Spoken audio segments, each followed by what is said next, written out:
personas. De ellas, recordemos, no a todas se les hace se les toma una muestra para definir o para ver si son positivas o negativas su sintomatología al virus SARS-CoV-2. Las razones por las que no se les toma la muestra son diversas. Puede ser una persona que llegó grave al hospital y que no se alcanzó a tomar la muestra. Puede ser una persona cuyos síntomas son leves y que bajo el esquema de vigilancia epidemiológica que tenemos en nuestro país no se le haya tomado una muestra para confirmar. De estas 2.825.030 personas, tenemos un total de 1.090.675 personas cuyo resultado ha sido positivo al virus SARS-CoV-2. Tenemos también un total de 198.355 personas a las que no se les tomó muestra y se les aplica el porcentaje de positividad. Esta línea naranja que vemos aquí, que actualmente en esta semana es del 45%, este porcentaje de positividad se les aplica a las personas que cayeron en este supuesto en el que no se les tomó una muestra. Hay 133.553 personas que están catalogadas como sospechosas a COVID-19 que no tienen una posibilidad de resultado. Esta es una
y también se definirán, en caso de que aquí sea un 44%, ¿sí? El 44% de estas personas caerán en el supuesto de los casos estimados en México.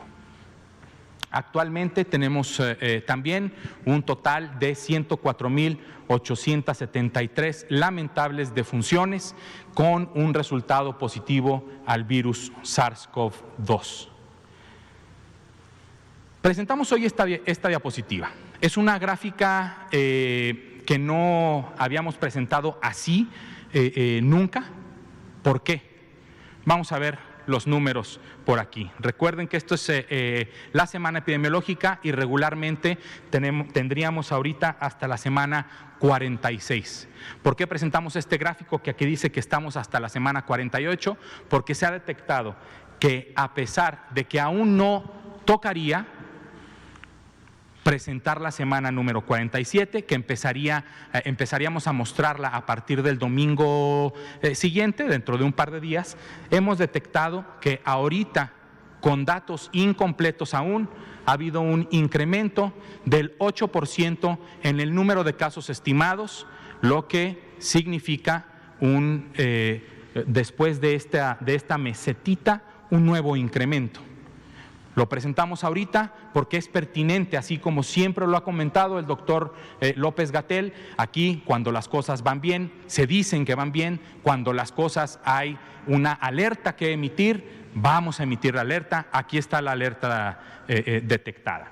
Un incremento entre la semana 46 y 47 que pudiera incrementarse todavía, que hasta el momento es del 8.3%. Sin embargo, también es importante mencionar que a nivel nacional las defunciones no presentan este incremento. Esto es bueno, esto es importante. ¿Pudiera incrementar? Sí pudiera incrementar, pero al menos al momento vemos que el incremento es en el número de casos detectados.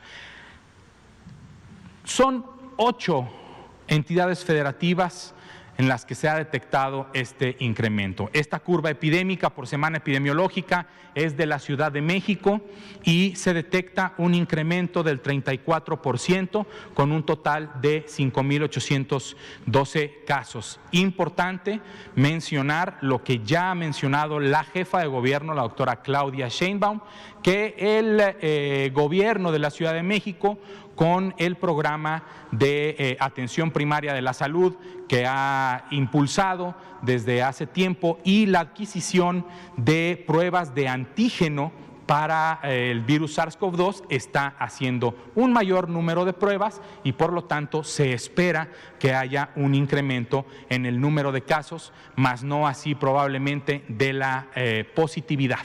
Eso se verá después, una vez que se estabilice el número de pruebas diarias que se vayan haciendo en la Ciudad de México, para ver cómo sí se vuelve a quedar en una meseta como esta, sí, pero con una positividad seguramente más reducida, pero en la detección de más casos conforme se vayan encontrando. La siguiente, por favor. El estado de Baja California, que vimos cómo a partir de la semana número 13 tuvo un incremento importante, fue uno de los primeros estados en tener un pico epidémico muy rápido y muy importante. Después tuvo una meseta con subidas y bajadas, posteriormente una bajada bastante importante, pero ahora ya tenemos algunas semanas con un incremento, y de la semana 46 a la 47 un incremento del 50%, 50.1% con respecto a lo detectado en la semana inmediata anterior, que es la semana 46. Las defunciones también, vemos aquí las gráficas de las defunciones. En algunos estados pueden también estar incrementándose el número de defunciones y en otros seguir manteniendo un descenso o una meseta. El Estado de México también, de la semana 46 a la 47 se detecta un incremento del 12%, y por eso se alerta, se pone a disposición de todas las personas en este gran país, pero para que quienes viven en el Estado de México tengan en cuenta que de una semana a otra, ya de forma consecutiva, básicamente en 4 o 5 semanas, hay un incremento. La actividad de los virus respiratorios se incrementa con la temporada de frío. Esto es regular, esto es lo regular, y ahora lo estamos viendo también con el virus SARS-CoV-2, que tiene un comportamiento similar al de todos, al del resto de virus respiratorios, como el de la influenza u otros virus SARS. También observamos en la diapositiva anterior un incremento en el número de defunciones en el Estado de México. Por favor, a todas las personas que viven en el Estado de México, en la Ciudad de México, en Baja California y en el resto de estados que ahorita voy a presentar, tomen nota, tomen acción. No hay que preocuparse, hay que ocuparse. No hay que salir si no es necesario, hay que salir a trabajar bien protegido. Hay que lavarse las manos bien, hay que usar bien el cubrebocas, no hay que estar cerca de otras personas aunque traigan cubrebocas. Esto es muy importante. El cubreboca no debe ser tomado en cuenta como única barrera de protección. El cubrebocas sirve muy bien siempre y cuando se puedan seguir manteniendo el resto de medidas básicas de prevención, como la sana distancia y el lavado de manos. El estado de Sonora se observó también un incremento del 33% de la semana 46 a la 47, y un incremento también en el número de defunciones. El estado de Guanajuato, colegas, amigos, familia, ahí está mi familia en el estado de Guanajuato, se incrementa un 10% el número de casos estimados en el estado de Guanajuato de la semana 46 a la semana 47. Por favor, no le hagan caso a esta línea, no le hagan caso. Este no es un descenso real, aquí apenas estamos empezando. Hay que hacerle caso a en donde sí hay un incremento, estado de Guanajuato. Incremento también, en el número de defunciones en el estado de Guanajuato, por favor. Seguramente ciudades de mediano calibre, de gran calibre, como la ciudad de León, Irapuato, Salamanca, seguramente son sobre todo las ciudades que están probablemente aportando el mayor número de actividad viral. ¿Sí? Es importante saber el número de casos, pero es más importante saber que la tendencia en la actividad viral está incrementándose en el lugar en el que estamos viviendo para tomar las medidas específicas en conjunto con sus gobiernos locales, el gobierno estatal y los gobiernos municipales. Y hablando del estado de Guanajuato, un saludo al secretario Daniel, que anunció en su cuenta de Twitter que tiene COVID, y esperamos que está trabajando desde casa para salvaguardar a su persona, a su familia y al resto de sus contactos regulares con los que trabaja, para no contagiar a otras personas de la Secretaría de Salud del bello estado de Guanajuato. Un saludo a Daniel y que te recuperes muy pronto, al igual mismo deseo para todas estas personas que ahorita tienen la infección activa, que se recuperen pronto y que tengamos el menor número de decesos posibles. El estado de Querétaro también ya tiene una tendencia de muchas semanas de crecimiento, y esto se observa en también los indicadores del semáforo de riesgo epidémico. Por eso el estado de Querétaro ha ido incrementando la calificación o la cuantificación en el número, en sus indicadores, y ha ido incrementando su nivel de riesgo. De la semana 46 a la 47, un incremento en del 10% en el número de casos, al igual que un incremento en el número de defunciones, que ya habíamos observado un decremento importante desde esta semana. Ya tenían 2, 4, 7 u 8 semanas con una meseta, con subidas y bajadas, pero a partir de la semana 47 un incremento importante en el número de defunciones, que inclusive rebasa lo que ya habían llegado en su pico máximo de la curva epidémica de las defunciones. El estado de Jalisco, que ha mantenido una meseta muy importante durante muchas semanas, que ha estado en el nivel de riesgo naranja durante muchas semanas, pero que han estado disminuyendo el riesgo en el estado de Jalisco en esta ocasión, después de muchas semanas de meseta e inclusive un descenso durante 3 o 4 semanas seguidas. Se detecta un incremento del 7.4% con respecto a la semana 46, y por lo tanto es uno de los estados que participa en este incremento en el número de casos. Sin embargo, aquí también, como podemos observar, la curva epidémica de las defunciones en el estado de Jalisco tiene una meseta y sigue disminuyendo por acá, pero hay una mesetita aquí, o un ligero incremento en el número de defunciones de la 46 a la 47. ¿A qué se debe también este número de casos del 26 al 27 de noviembre? Es importante. Laboratorio PCR, 8,087, 4,556 por prueba antigénica, 573 por asociación epidemiológica y 11 por dictaminación. Recuerden que es este proceso importante en donde expertos en materia epidemiológica hacen una asociación o hacen una dictaminación para definirlos como positivos, como personas que tienen un resultado positivo al virus SARS-CoV-2, pero que no tuvieron una prueba, ya sea de PCR o de antígeno. Se hace por asociación epidemiológica o por dictaminación. Expliqué hace unos días lo que es la asociación epidemiológica, lo hago de nuevo. Si en mi familia, Ricardo Cortés Alcalá, resulta con sintomatología compatible al virus SARS-CoV-2, resulta con una prueba positiva, ya sea por PCR o por antígeno al virus SARS-CoV-2, y después algún otro miembro de mi familia, como puede ser mi esposa o mis hijos, empiezan con sintomatología, ellos ya no necesitan una prueba, ya no la necesitan.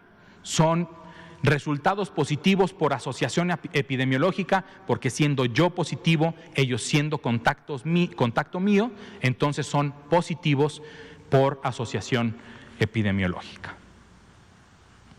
La curva epidémica de las defunciones, en donde observamos ya, afortunadamente, después de este incremento durante las semanas 40, 41, 42, 43 y 44, una meseta en 44, 45 y 46, con una ligera disminución del 3%, que como siempre puede llegar al 0, puede incrementar, puede ser un incremento, una vez que se cierren, una vez que se tengan todos o la mayoría de los datos disponibles de las personas que desafortunadamente han perdido la vida en esta epidemia en nuestro país.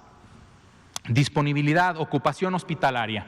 A nivel nacional tenemos una ocupación del 38% y está a expensas sobre todo de Durango, Ciudad de México, Nuevo León, Coahuila, Zacatecas, Guanajuato, Hidalgo, Baja California, Chihuahua y el Estado de México, que tienen al menos el 50% o más de su ocupación hospitalaria en camas de hospitalización general. Esto es, las personas que tienen una infección respiratoria aguda grave, pero que no requieren de un respirador mecánico para continuar con su vida, que están con un cuadro grave, pero en hospitalización general, en donde personas especialistas en la materia, personal médico, personal de enfermería, están cuidándoles, dándoles el tratamiento con oxígeno suplementario en puntas nasales o con mascarilla, y revisando que si tienen alguna comorbilidad como la diabetes tengan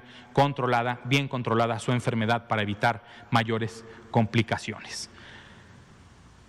Sobre las camas con ventilador, tenemos una ocupación del 32% a nivel nacional y está a expensas, en primer lugar, de la Ciudad de México y de Zacatecas, Nuevo León, Aguascalientes, que tienen más del 50% de sus respiradores mecánicos, sus ventiladores mecánicos ocupados, y el resto tienen al menos del 50%. Importante, la Ciudad de México se está acercando a ese umbral del 70% de ocupación de ventiladores mecánicos, de respiradores mecánicos, que nos indica ya una saturación en el uso de respiradores mecánicos al llegar al 70%. Está en 62%, por favor, hay que poner atención, nosotros, todas las personas en la Ciudad de México, atención para estar cuidándonos todos y todas, haciendo las medidas básicas de prevención,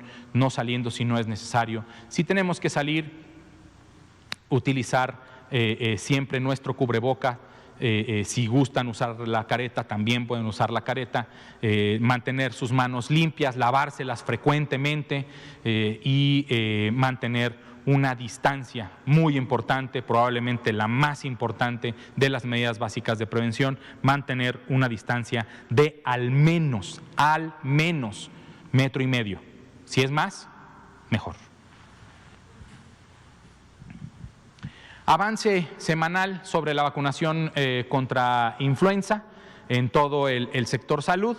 Tenemos un avance del 113%, esto significa que teníamos una meta de 907,390 personas que se ocupan de nuestra salud, que nos están atendiendo, ¿sí? Y que ya hemos vacunado a más de 1 millón de estas personas. Sobre la población de riesgo, que son las personas entre 5 y 59 años de edad que tienen o que viven con alguna condición que les hace más vulnerables a presentar un cuadro grave, como pueden ser vivir con VIH, vivir con diabetes, obesidad, enfermedades del corazón, enfermedades pulmonares o cáncer, seguramente entre otras condiciones. Tenemos una meta cubierta del 54%. Sobre mujeres embarazadas, una meta del 49% hasta el día de hoy. Las personas adultas mayores, 45%. Niñas y niños menores de 59 meses, o sea, 4 años y 11 meses y 29 días. Y a partir de los 6 meses es que se aplica la vacuna. Y recuerden bien, niños y niñas de 6 meses que no han recibido una vacunación nunca, hay que aplicar dos dosis, con diferencia de 1 mes entre la primera dosis y la segunda dosis. Y a otros grupos también de personas que han recibido la vacunación, un total de 4 millones, se han aplicado 1.8 millones, teniendo una cobertura de la meta del 45%. A nivel nacional y englobando todos los grupos a los que se le está aplicando la vacuna, hay un avance del 46%. Ahora, para cada estado también se ve el avance, y aquí podemos ver cómo tenemos que hacer un esfuerzo como servicios de salud y como personas en el estado de Coahuila, Veracruz, Chihuahua, Baja California, Durango y Oaxaca para incrementar la cobertura y lograr la meta de aplicar todas las vacunas contra influenza en nuestro país antes del 31 de diciembre de este año. El Estado de México es el estado que más se acerca al avance esperado al 25 de noviembre, que es del 62%. Es el Estado de México el que más se ha acercado a esto. Finalmente, recordar lo que siempre recordamos los viernes de actualización de la vacunación contra influenza. Si a ustedes les ofrecen esta vacuna en el nivel privado y se las cobran, yo ya he visto que cobran 500, 600, 700, 800 pesos por esta vacuna, eso es ilegal. Esta vacuna es gratis en su centro de salud, en su unidad de medicina familiar, es gratis, debe ser gratis. Es más, ya la pagaron. Todos los que pagamos impuestos, ya la pagamos. Entonces, esta vacuna no se debe vender, su venta de esta vacuna Vaxigrip, vacuna contra influenza trivalente, es ilegal. Muchísimas gracias. Muchas gracias, doctor Ricardo Cortés Alcalá. Pues vamos a dar el componente temático que tiene que ver con esto que les hemos ido platicando ya en varias ocasiones. Desde hace prácticamente ya más de 2 meses, hicimos una primera presentación sobre la necesidad de fortalecer la estrategia comunitaria de la atención para pacientes con sospecha o con cuadros sospechosos de COVID. Y esto es altamente crucial para poder disminuir el riesgo de complicaciones. Acuérdense, y les recuerdo de la estrategia lo que busca y se está realmente llevando a cabo de diferentes modalidades, pero prácticamente todas las entidades federativas tienen un abordaje territorial, comunitario, que lo que busca es, por un lado, estar haciendo barridos casa a casa de diferente forma, ya sea con brigadas, a veces hay también barridos telefónicos, pero la idea es ir acercándose a las personas. En estos barridos normalmente se pregunta, y seguramente a los que viven aquí en la Ciudad de México, por lo menos a mí ya me ha pasado, que en mi casa llegan, preguntan, hacen un cuestionario breve, identifican casos sospechosos, pero también identifican personas de riesgo. Y es muy importante, porque las personas de riesgo, aunque no sean sospechosos de COVID, hay que recordarles que ante cualquier cuadro tienen que acercarse al centro de salud. Y también recordarle al centro de salud más cercano que allá hay personas con factores de riesgo, personas adultos mayores, con diabetes, con enfermedades crónicas, para que estén atentos.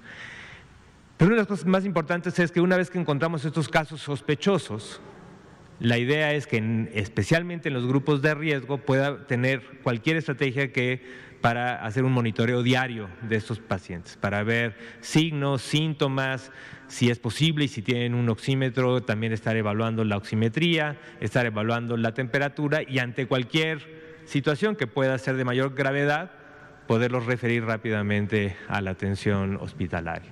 Entonces, realmente lo que está logrando y buscando esta estrategia es recortar el tiempo de atención, desde el inicio de síntomas hasta que buscan la atención los individuos, ya sea en un centro de atención primaria o en un hospital.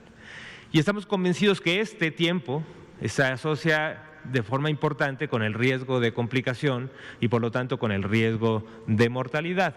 Ya había presentado esta gráfica solamente para recordarles, es una forma gruesa de ver la asociación de qué tanto el tiempo, el promedio de días desde que se inician los síntomas hasta que se busca atención y la letalidad en los diferentes estados.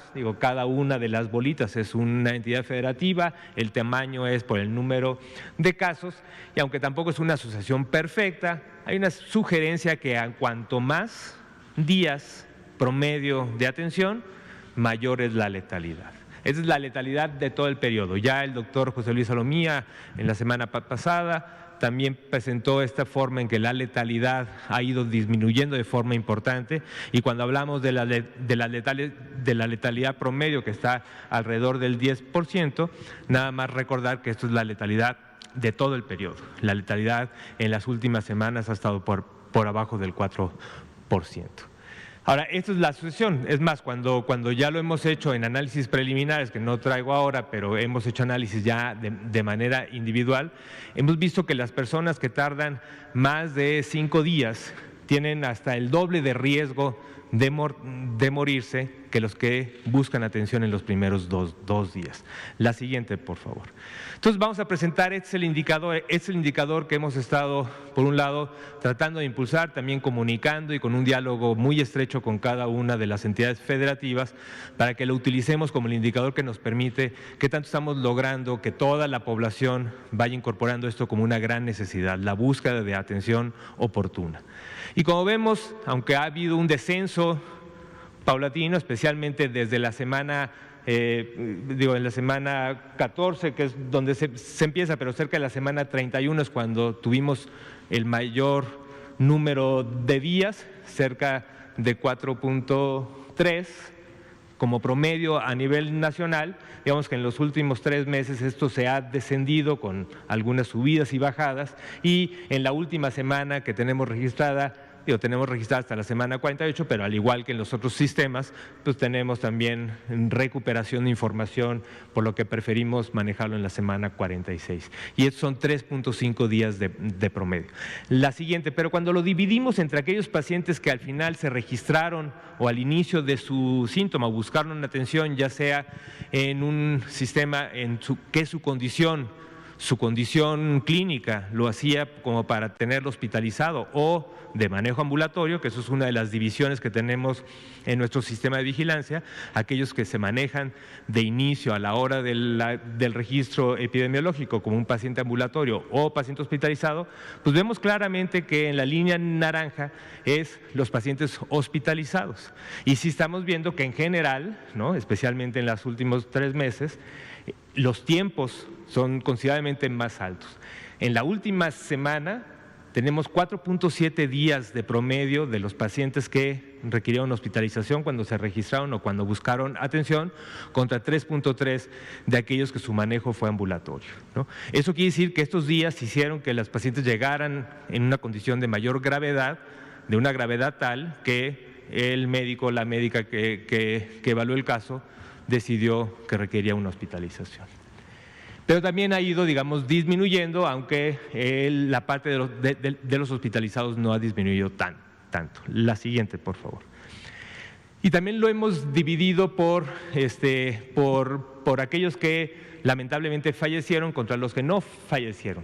Y también vemos claramente que en aquellos individuos que después de su evolución, después de su enfermedad, lamentablemente fallecieron, tuvieron en la última semana un promedio de 5.1 días desde que iniciaron los síntomas hasta que buscaron atención, En cambio, los que no fallecieron tienen un promedio considerablemente menor, de 3.4.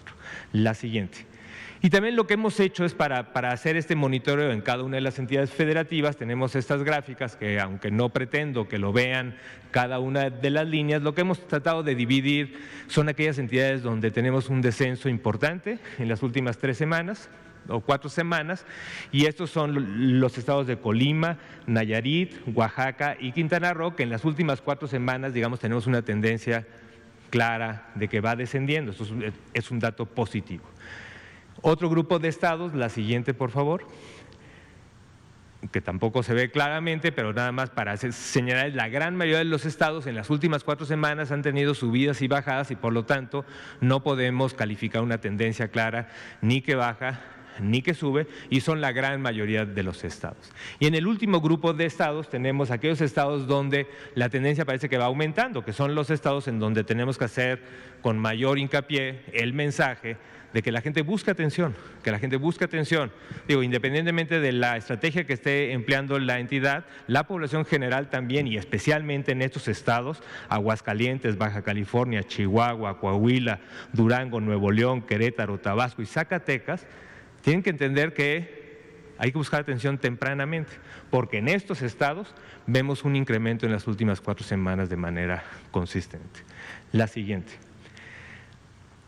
Y solamente para allá, como mensaje final, lo hemos categorizado y hemos calificado aquellos en que si tenemos una búsqueda de atención de menos de 2 días, es lo óptimo, especialmente en la gente de riesgo, en los grupos de riesgo que ya hemos definido extensamente. El tener estos 2 días de inicio, desde que iniciaron síntomas para buscar atención, eso lo calificamos como óptimo. Entre 2 y 4 días, perdón, como ideal, entre 2 y 4 días lo hemos calificado como óptimo, y ya tardío cuando se tardan más de 4 días en buscar atención. Y más o menos es una forma de categorizarlo, y como pueden ver, en los casos ambulatorios 72% lo hicieron de manera ideal, y si le sumamos un 18%, un 90%, digamos que hubo una búsqueda de atención oportuna. Sin embargo, en los casos hospitalizados, esto solamente fue del 55%, 45% de ellos llegaron de forma tardía. Y lo mismo pasa cuando comparamos a los individuos que fallecieron contra los que no fallecieron, cuando los fallecimientos, 47% de ellos llegaron de manera tardía al hospital, en cambio las personas que no fallecieron, 13% de aquellas personas llegaron de manera tardía a buscar atención. Entonces, esto lo que está reforzando es el mensaje principal de la búsqueda de atención oportuna. Por un lado, a las entidades federativas, el reforzar a las secretarías de salud que están haciendo este despliegue muy importante a nivel territorial, reforzar esta actividad, pero por otro lado también a la población general, que entienda esto, que especialmente en aquellos individuos de los grupos de riesgo, adultos mayores, pacientes con enfermedades crónicas, diabetes, enfermedad cardiovascular, hipertensión, enfermedad pulmonar obstructiva crónica, fumadores, hay muchos grupos de riesgo que hemos definido, pacientes que toman algún tipo de inmunosupresión, pacientes con VIH. En el momento que inician síntomas hay que buscar atención para tener una evaluación clínica.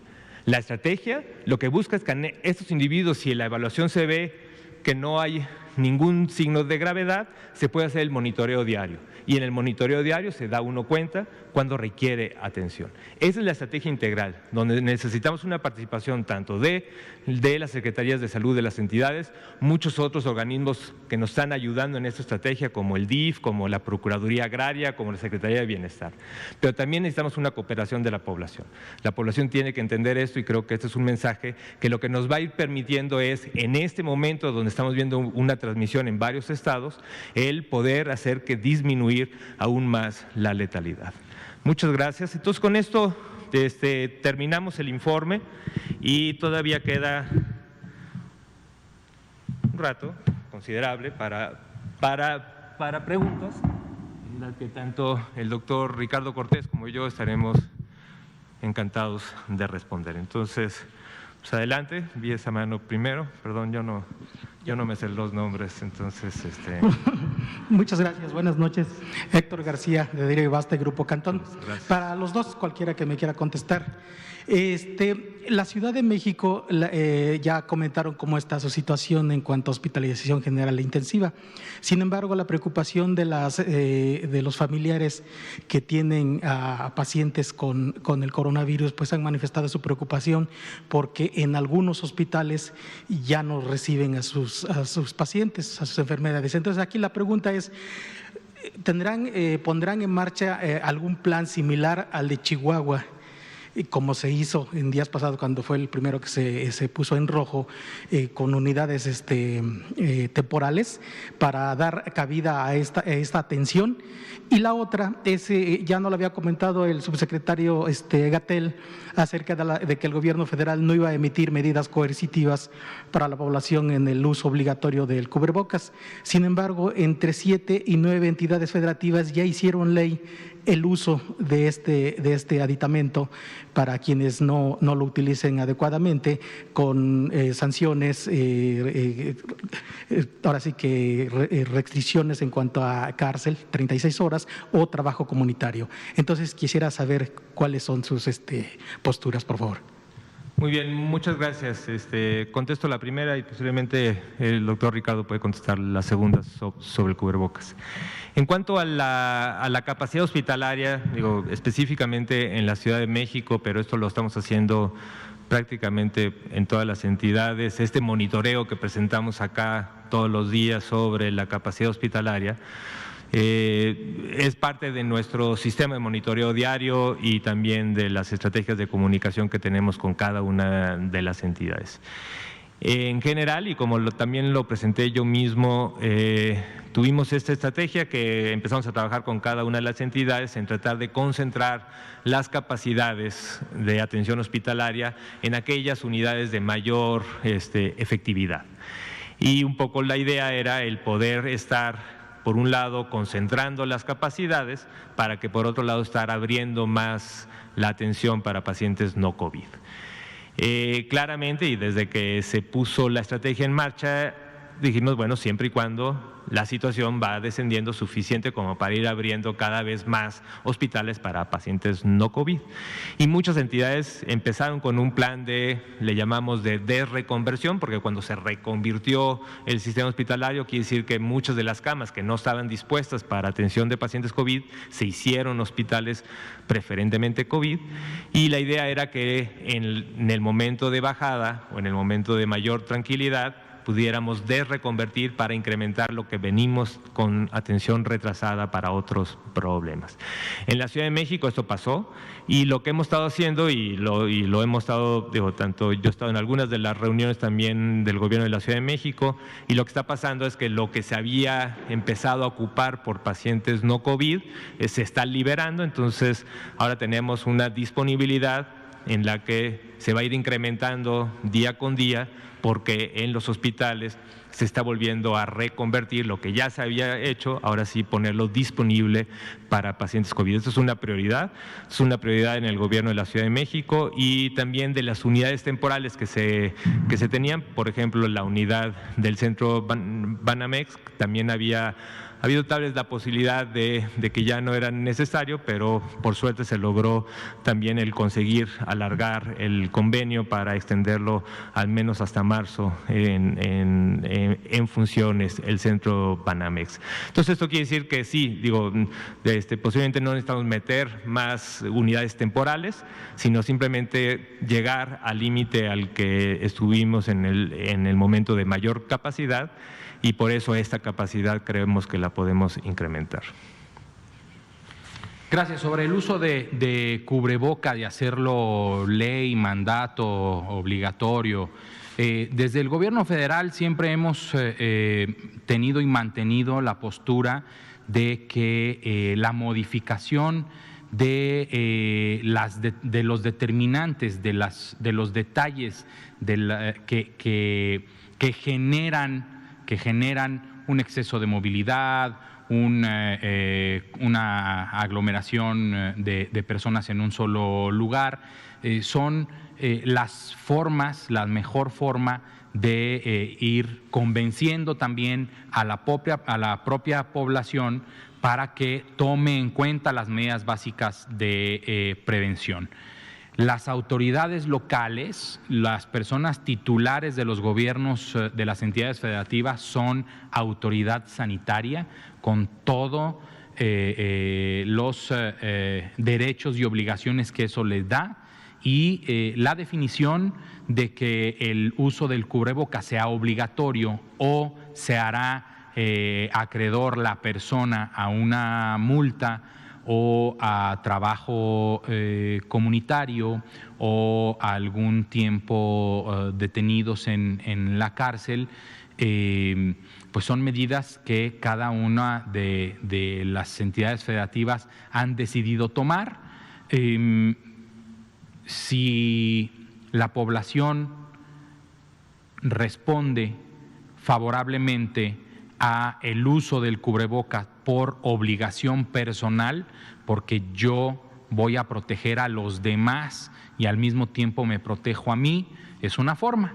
Y otra forma es con estas medidas contra la persona que no usa el cubrebocas. Ahora, si hay muchos arrestos, pues espero que también el sistema estatal les dé cubrebocas para que estén todos ahí encerraditos, porque si no, pues va a salir más caro el caldo que las albóndigas, porque si hay una persona con sintomatología, ¿sí?, y entonces la agrupamos con otras personas que no tienen la enfermedad y no se mantienen las medidas básicas de prevención, principalmente el distanciamiento físico, pues entonces ahí probablemente habrá un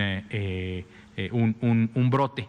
Si hay trabajo comunitario, pues bueno, probablemente la persona obligada a hacer trabajo comunitario o a pagar una multa, probablemente pues decida a partir de ese momento utilizar su cubrebocas. Yo, independientemente de que haya o no haya una multa en el lugar en donde yo esté, pues yo traigo mi cubrebocas, yo lo uso.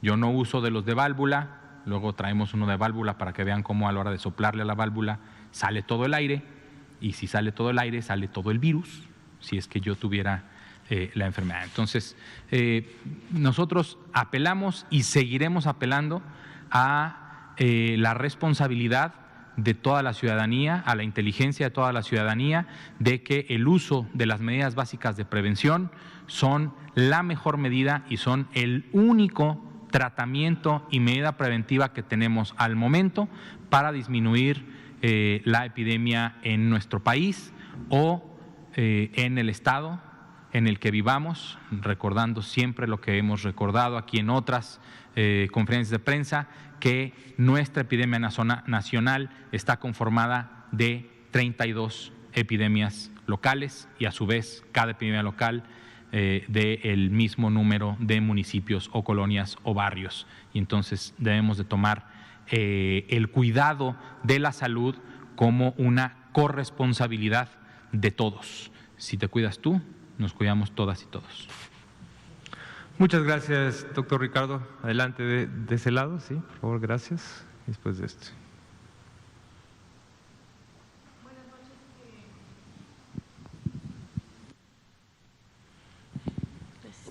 Buenas noches, Liliana Noble de Pulso Saludable. Doctor Ryu, quisiera saber si se sabe algo de estos anestésicos que se utilizan para el momento de la intubación. Ha habido muchas notas al respecto de que están en desabasto y es un elemento que considero que ahorita es de urgencia, el propofol, etcétera.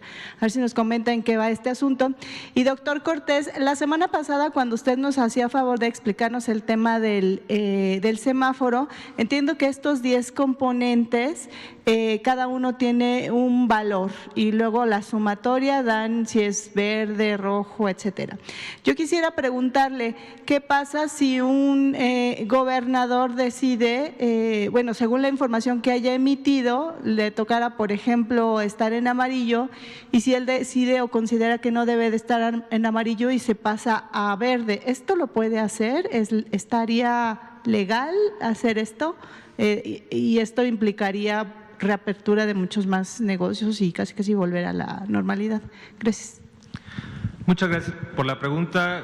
Igual contestaré la primera, después le dejaré al doctor Ricardo Cortés que conteste lo del semáforo. Sí, en efecto, digo, es una realidad, tenemos un problema importante, pero también es a nivel global de desabasto o con un abasto muy limitado de los medicamentos. En general, para el poder mantener a un paciente con ventilación mecánica, es muy importante, principalmente son 3 componentes. Un componente que es el componente de sedar a un paciente, digamos, dormirlo, muy importante. Pero también otro componente muy importante es el dolor, ¿no? Porque a pesar de que un paciente puede ser totalmente sedado, si siente dolor, hay mucha resistencia con el ventilador y también hay muchas alteraciones vasculares, ¿no?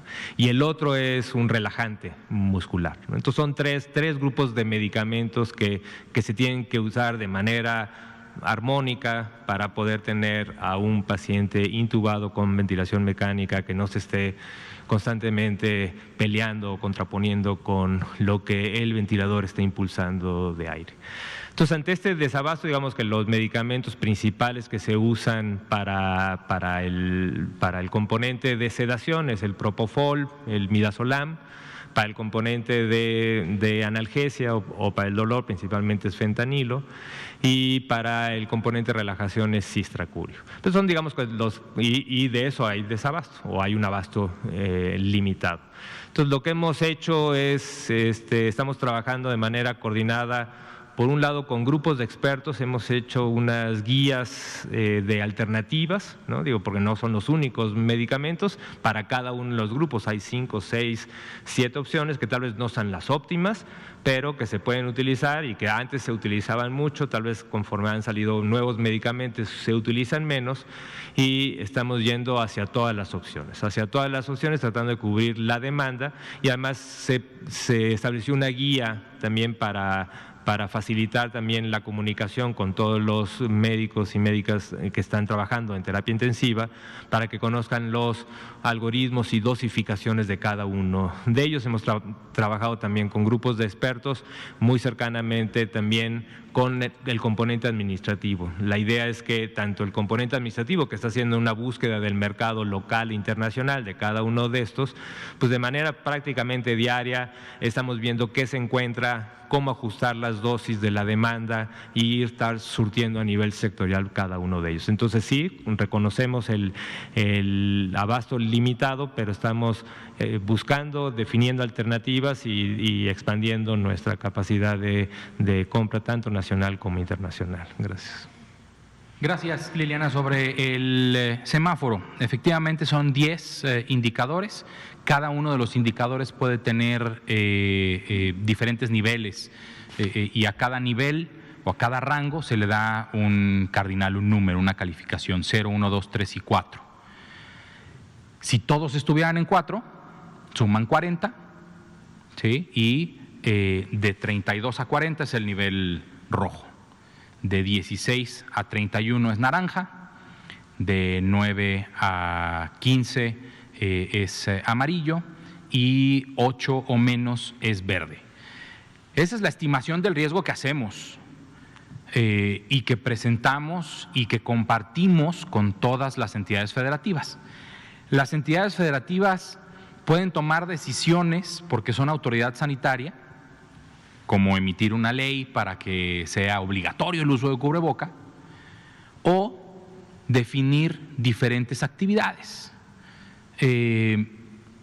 Por ejemplo, se puede optar por quedarse un tiempo más en el nivel de riesgo en el que estaba. Sobre todo las decisiones que se han tomado así han sido obviamente a nivel local y cuando el semáforo les indica que hay un decremento en el nivel de riesgo. Esto lo ha hecho y lo anunció así de forma abierta, transparente y correcta el Estado de Guanajuato, cuando en el nivel de riesgo que se les compartió se decía a partir de esta quincena Guanajuato está en amarillo para mayor seguridad de las personas que viven en el Estado de Guanajuato. El Estado de Guanajuato decidió mantenerse aún con las actividades del nivel naranja para luego pasar a nivel amarillo. ¿Podría disminuir? Híjole, o sea, la verdad es que probablemente sí. Lo más seguro es que sea un error completamente, porque el nivel de riesgo se estima con los datos que el propio Estado nos comparte. Hay que recordar lo mismo que dije el día que presenté el semáforo. No es el doctor Ruy López Ridaura el que habla todos los días a los 2,000 hospitales para ver cuál es la ocupación hospitalaria para la red IRAG. Es el personal que está en el hospital, en el estado, en el municipio, otorgando la información para tener un panorama nacional y para tener un panorama local. O sea, ellos mismos usan y deben usar la información para analizarla todos los días. Entonces, con esta herramienta, el semáforo de riesgo epidémico, que además fue hablado, compartido y consensuado tanto con gobernadores y la jefa de gobierno y las personas titulares de las Secretarías de Salud de las 32 entidades federativas, difícilmente veo que alguna de ellas dijera, no, yo no estoy en naranja, yo estoy en verde y aquí vámonos todos de pachanga. Definitivamente me parece que hay una responsabilidad importantísima en las 32 entidades federativas y lo que se ha hecho ha sido al revés. Se ve una disminución en el riesgo y el Estado decide mantener ciertas actividades socioeconómicas todavía detenidas o disminuidas en su actividad para seguir manteniendo esa tendencia al descenso en el nivel de riesgo. Así ha sido para todos y pues, los resultados han sido diferentes. Tenemos 2 estados en verde, tenemos 2 estados en rojo y 28 entre amarillo y naranja. Entonces me parece que hay responsabilidad de parte de todos los estados. Gracias. Muchas gracias, Ricardo. A ver, aquí y después allá. Gracias. Sí, buenas noches. Juan Carlos Machorro, AM de Querétaro. Doctor Cortés, ¿cuál es su opinión del operativo que se llevó a cabo afuera del Estadio Akron de Guadalajara, donde al final de cuentas sí entró personas? Y si ustedes como Secretaría han recibido denuncias de eventos, si se puede decir, masivos clandestinos, se ha documentado que ha habido funciones de lucha libre clandestinas con presencia de gente que pues por alguna razón van, no, así que no van obligados, van por gusto y pues van a funciones donde no se toma la más mínima consideración sanitaria. ¿Ustedes qué saben sobre estas, llamémosle, actividades clandestinas donde pues la gente está asistiendo? Gracias. Muchas gracias. Sobre el operativo en el estadio de Chivas, asumo que la base, el piso, lo mínimo que tomaron fue el protocolo definido previamente entre la directiva de la Liga MX y nosotros. De ahí para arriba, lo que quieran implementar de más para proteger más a la población es extraordinario. El hecho de que lo hayan realizado estando en semáforo naranja y no como se acordó que sería hasta el semáforo amarillo o verde, habla de un riesgo que toma el gobierno del Estado de Jalisco con la información que tiene el gobierno del Estado de Jalisco y con la inteligencia epidemiológica que hay en el Estado de Jalisco, en sus autoridades sanitarias, en su equipo de salud. Entonces toman esta decisión, para hacer esta prueba piloto que se denominó y pues seguramente habrá un seguimiento muy puntual de las 6,000 personas aproximadamente que pudieron haber entrado al estadio de Chivas, que es el 15% de su aforo que se dijo que se tendría de público. Entonces, seguramente al momento de ingresar tomaron datos, ¿no?, personales para localizarlos, para darles seguimiento. Eso es lo que yo esperaría de un operativo de seguridad sanitaria en un estadio de fútbol que tomó la decisión de abrir cuando el riesgo epidémico era mayor al acordado para la apertura o para la entrada de afición a los estadios. Los eventos clandestinos, en realidad no hemos recibido ninguno. Siempre que hay crisis hay algo clandestino, ¿no? Lo que ahora es probablemente lo más normal.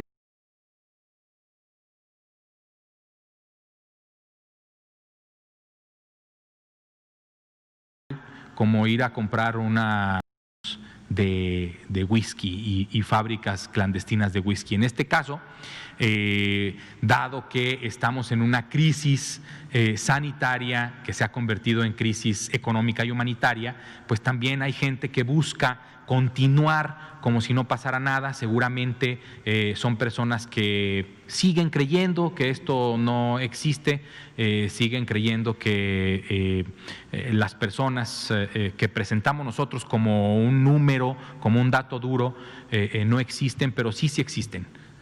Y las personas que desafortunadamente perdieron la vida existían y dejaron un hueco terrible en sus familias.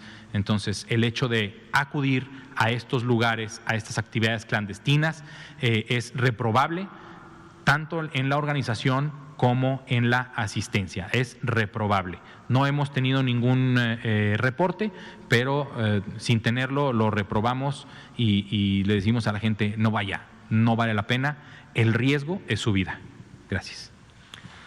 Pues muy bien, desgraciadamente ya son las 8:01, ya quedaré la pregunta para mañana o para la próxima semana, y pues solamente como mensaje creo que es importante el mantener, tenemos una epidemia activa.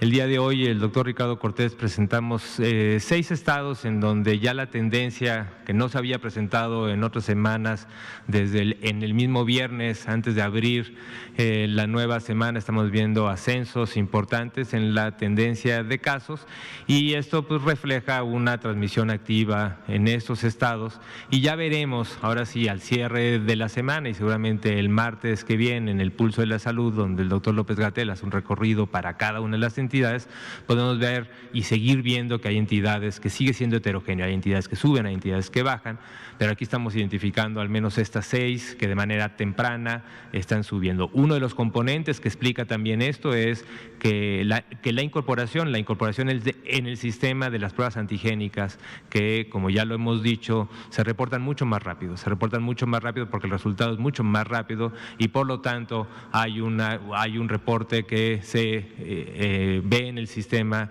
de manera mucho más pronta a lo que tradicionalmente veníamos viendo con el PCR. Entonces, esto lo tenemos que seguir evaluando, ya lo seguiremos evaluando, pero por lo pronto en estas 6 entidades es importante que cada de la población identifique el riesgo, manténganse en casa lo más que puedan, sin salir para actividades que no sean esenciales, y guardando todos los componentes de sana distancia necesarios para mitigar el problema. Muchas gracias y estaremos viéndonos mañana.